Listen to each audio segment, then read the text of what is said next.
questions for Edrees Farooq and Joey Aguilar, please raise your hand and I'll call on you. We'll start right here in the front. Joey, even after a tough loss like this, you passed Peyton Manning for fourth all-time single-season passing yards. As you kind of look back on your time with this program, what has stuck out to you the most in terms of gratitude and your experience? Just the relationships with my teammates and, with the coaches, super grateful for them accepting me in so late, especially my teammates, and, the bonds that I built with them over the past couple months, man, it just means more than football, I mean, football, that's something we can all connect with and have fun, but outside of football, man, those guys, I mean, they're my brothers for life, and to know how strong of a connection we have in such amount of time, I can't thank them enough, and coaches as well for believing in me and trusting in me to lead this team.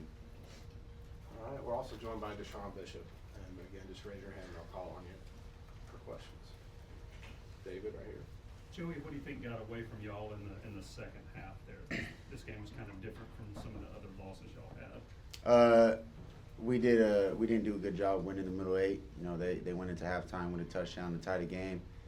Came out of halftime, put on some points, and then offensively we didn't start fast, so they kind of picked up momentum. But they won the middle eight when we started slow, and they took advantage of it.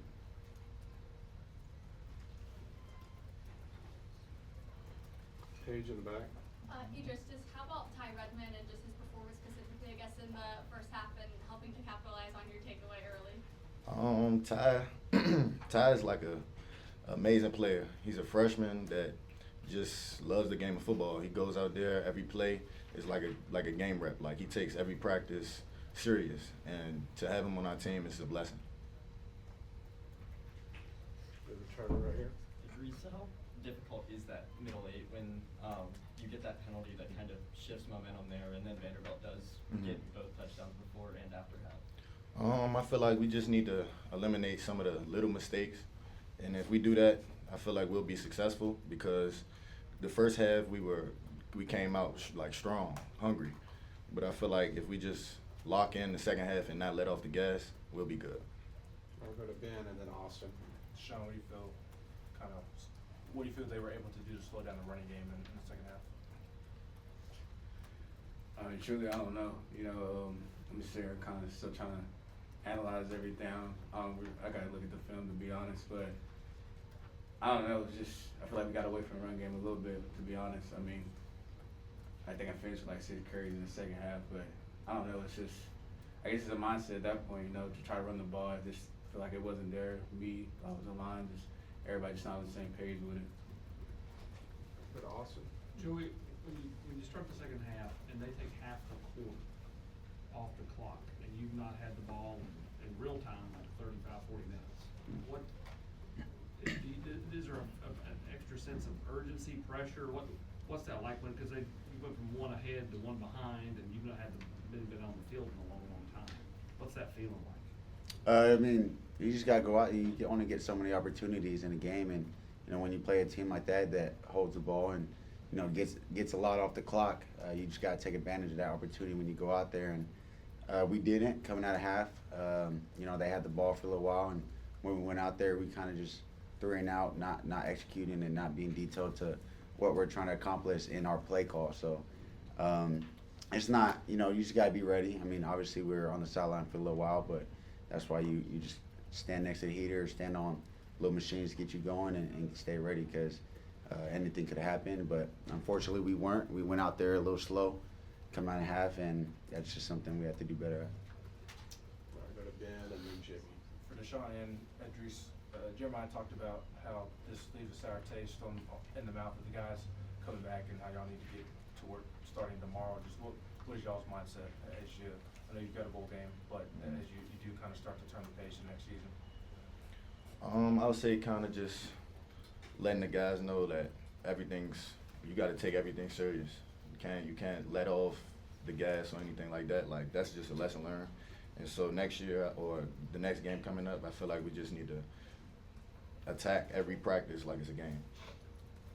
To add on to that, man, I mean, regardless of what happens, man, you still give the glory to God. I just believe that God doesn't have things happen for a reason. This is a big learning point. I feel like He's really trying to teach us something into this game. You know that regardless of who you play, like regardless of how good you're playing, you know that you gotta earn everything, every single snap, every single minute that you step on that field, and that applies to life. You know, and I just believe that we didn't earn it tonight. I mean, plain out simple. You know, and they got the better half.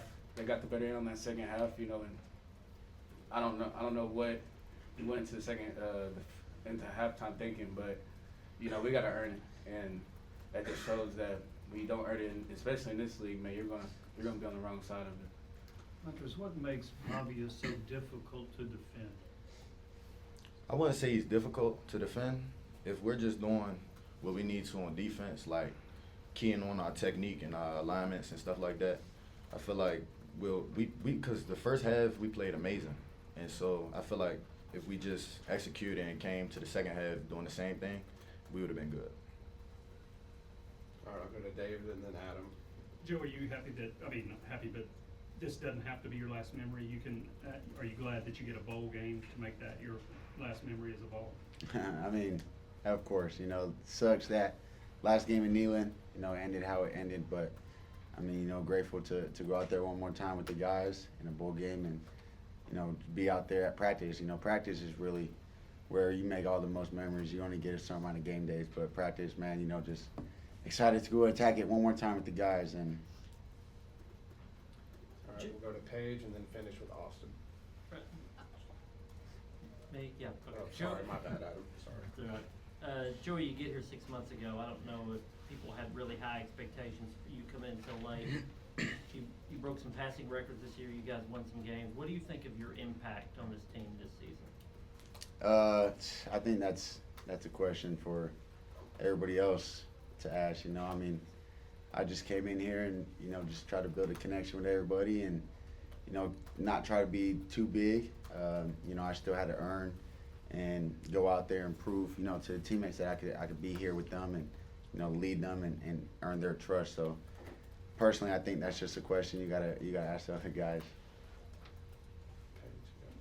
Joey, there's been some highs and lows this season as a team. I guess if you take it at a macro level, look at it overall, what do you think has led to some of the inconsistency that we've seen this season? I would just probably say our week of preparation. You know, some days, you know, we're really good at practice. Some days we're a little slower, and I mean that carries on to game days. So I think what we got to do is just, you know, attack the week like it's your last. I mean, sometimes it could be your last, sometimes it can't, and you know we're grateful that we're able to keep on going. But I think we just got to, you know, attack practice every day more seriously, and not saying that we don't, but I mean there's a extra level of urgency that we can have attacking that practice week by week. So I would just say that. Joey, I know what you said a few weeks ago when you were asked. I know what you said last week when you were asked. But if the court ruling provided you another opportunity, would you have a decision to make, or have you already decided this is it? I guess we'll see. I'm not sure. All right. Thank you, everyone. Thank you, guys.